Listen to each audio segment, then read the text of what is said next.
Polda Metro Jaya menjadwalkan pemeriksaan Ketua Nonaktif KPK Firly Bahuri pagi hari ini. Firly Bahuri bakal diperiksa dalam kapasitasnya sebagai tersangka kasus dugaan pemerasan terhadap mantan Menteri Pertanian Syahrul Yassin Limpo.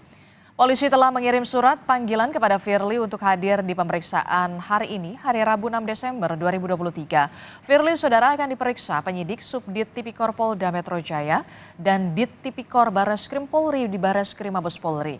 Sebelumnya, polisi telah memeriksa Firly perdana pada 1 Desember yang lalu selama hampir 10 jam.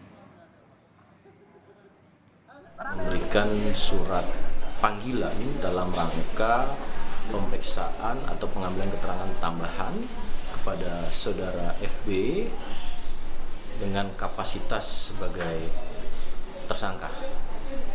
Tepatnya untuk pemanggilan kemarin diperuntukkan pada saat hari Rabu tanggal 6 Desember 2023. Saudara, hari ini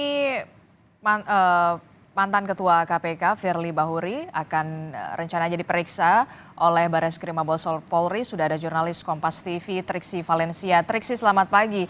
Triksi, jadi sebenarnya apa lagi yang akan hendak digali oleh polisi karena ini adalah pemeriksaan kedua sebagai tersangka? Ya, Disti, tentu akan kembali memperkuat apa saja yang sudah kembali ditemukan oleh penyidik. Tidak menutup kemungkinan ada keterangan-keterangan yang belum selesai ditanyakan, kemudian ataupun juga dikonfrontir terhadap Firly Bahuri dari kesaksian-kesaksian para saksi yang sudah dimintai keterangannya, termasuk juga alat-alat bukti yang kemudian dikumpulkan oleh pihak kepolisian atau dalam hal ini adalah penyidik. Kalau kita melihat bagaimana kemarin pada saat Firly Bahuri dilakukan pemeriksaan di Dewan Pengawas atau di Dewan Pengawas KPK, di saat yang bersamaan juga dilakukan penggeledahan di kediaman Firly Bahuri yang ada di Dharma Wangsa. Kita tahu sudah ada 2 kediaman Firly Bahuri sebelumnya yang sudah dilakukan penggeledahan. Yang pertama ada di Kertanegara dan juga yang ada di Bekasi. Lalu kemudian ada beberapa barang yang dikumpulkan ataupun juga dibawa oleh penyidik dari kediaman yang ada di Kertanegara pada waktu itu.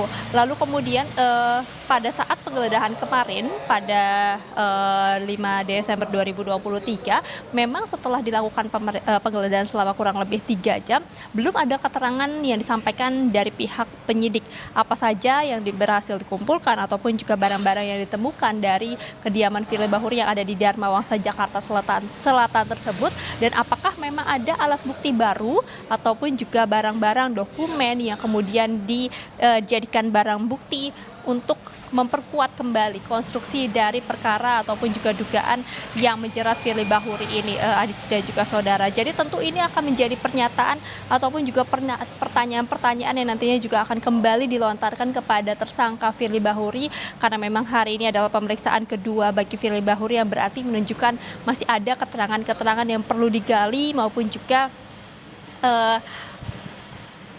kesaksian-kesaksian ataupun juga konfrontir dari keterangan yang sudah disampaikan ataupun juga yang sudah diterima oleh pihak penyidik dari baik dari Polda Metro Jaya maupun juga dari Bareskrim Mabes Polri, yang sama-sama keduanya ini berjalan beriringan melakukan pemeriksaan kepada sejumlah saksi untuk mendalami maupun juga memperkuat dari konstruksinya. Nah, kalau kita melihat dari pemeriksaan pertama pada 1 Desember kemarin, Adis dan juga saudara, memang ada beberapa hal yang kemudian disampaikan oleh penasihat hukum Firly Bahuri yang dikatakan bahwa ini menjadi pernyataan-pernyataan yang justru memperkuat dugaan yang dilontarkan ataupun juga disematkan kepada Firly Bahuri ini justru tidak sesuai. Misalnya yang pertama adalah terkait dengan adanya komunikasi intens yang telah terjadi antara Firly Bahuri dan juga mantan Menteri Pertanian Syahrul Yassin Limpo dalam sebuah percakapan yang kemudian ditampilkan.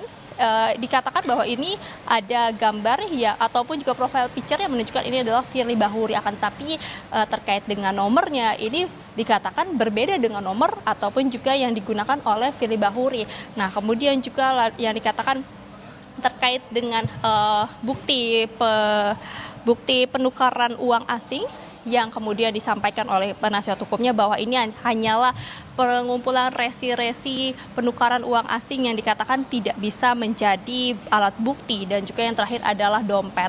Nah, kalau kita berangkat dari pernyataan penyidik pada saat penetapan Firly Bahuri sebagai tersangka, memang salah satu bukti yang digunakan adalah terkait dengan dokumen elektronik maupun juga dokumen penukaran falas dalam pecahan dolar Singapura dan juga Amerika Serikat dari beberapa outlet money. Nah, inilah yang menjadi salah satu bukti yang memperkuat adanya dugaan pemerasan terjadi terhadap Syahrul Yassin Limpo yang dilakukan oleh ketua KPK nonaktif yakni Firly Bahuri. Akan tapi terkait dengan nomor yang berbeda yang tadi dikatakan menjadi salah satu pernyataan yang kemudian dibantah oleh penasihat hukum Firly Bahuri yakni Ian Iskandar, disampaikan juga oleh penasihat hukum dari pihak Syahrul Yassin Limpo bahwa justru dipertanyakan apakah memang penasihat hukumnya sudah membaca berita acara yang sudah termaktub yang kemudian juga sudah disampaikan terkait dengan komunikasi intens yang terjadi antara keduanya, baik dari Firly Bahuri maupun juga dengan Syahrul Yassin Limpo, yang diketahui sudah ada setidaknya 5 kali pertemuan yang dilakukan antara keduanya, kemudian juga ada uang atau transaksi yang disampaikan atau diberikan juga dari pihak Syahrul Yassin Limpo kepada Firly Bahuri. Jadi kita akan lihat dan juga nantikan Haris dan juga saudara seperti apa kemudian pemeriksaan pada hari ini, pukul berapa Firly Bahuri akan datang. Kalau sesuai dengan agenda memang pada pukul 10 waktu Indonesia bagian Barat, tapi tidak menutup kemungkinan bahwa Firly Bahuri bisa akan datang lebih cepat seperti pada pemeriksaan sebelumnya. Dan apakah nantinya usai dari pemeriksaan akan juga dilakukan penahanan, karena ini yang menjadi penantian bagaimana sikap dari pihak kepolisian untuk melakukan penahanan terhadap Firly Bahuri yang juga sudah ditetapkan sebagai tersangka. Adisti. Oke, kita akan tunggu bagaimana kedatangan dari Firly Bahuri ini karena merupakan panggilan kedua. Terima kasih informasinya jurnalis Kompas TV Triksi Valencia melaporkan langsung dari Reskrim Mabes Polri.